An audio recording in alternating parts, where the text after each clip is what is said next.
মেয়েরা সারা জীবন দুটি জিনিস সবার থেকে লুকিয়ে রাখে। এক, নিজের ইচ্ছা। দুই, নিজের কষ্ট। তুমি পারবে না তোমার সম্পর্কে লোকের ধারণা বদলাতে, সুতরাং তুমি সেটাই করো যেটাতে তুমি খুশি থাকো।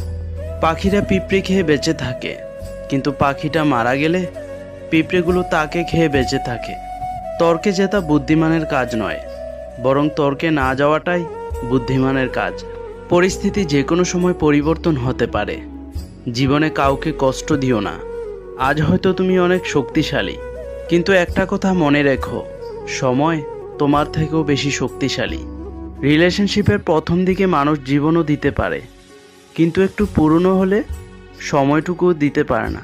সম্পর্ক বানাতে সময় লাগে না, সম্পর্ক টিকিয়ে রাখতে সময় লাগে।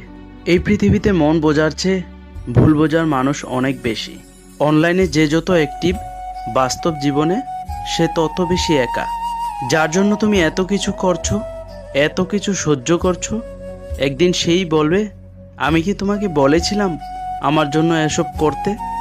মিথ্যা কথা শুনতে ভালোই লাগে, যদি সত্যটা আগে থেকেই জানা থাকে। যে মাছের কাঁটা বেশি, তার স্বাদও বেশি। আর যে ব্যক্তির সৎ বেশি, তার জীবনে কষ্টও বেশি। নিজেকে এমনভাবে তৈরি করো, আজ যারা তোমাকে ফিরিয়ে দিচ্ছে, কাল যেন তারাই তোমাকে পাওয়ার জন্য পাগল হয়ে যায়। কেউ যদি তোমার মূল্য না বোঝে, তবে নিজেকে নিঃস্ব ভেবো না। জীবনটা এত তুচ্ছ না। ভাগ্যের দোষ দিও না, নিজেকে বদলাও, ভাগ্য নিজেই বদলে যাবে। গরিবের নুন আনতে পান্তা ফুরোয়, আর শিক্ষিত বেকার যুবকের ঘরে বউ আনতে যৌবন ফুরায়। যদি জীবনে সুখী হতে চাও, তাহলে নিজেকে অন্যের সাথে তুলনা করতে যেও না। দায়িত্ব ছাড়া যেমন পুরুষ হওয়া যায় না, তেমনি ধৈর্য ছাড়া নারীও হওয়া যায় না। মন থাকা সত্ত্বেও যদি বিবেক না থাকে, তাহলে সেই মনের কোনো মূল্য নেই। এই ভদ্র সমাজে যৌতুকের আরেক নাম হলো খুশি হয়ে আপনি যা দিবেন।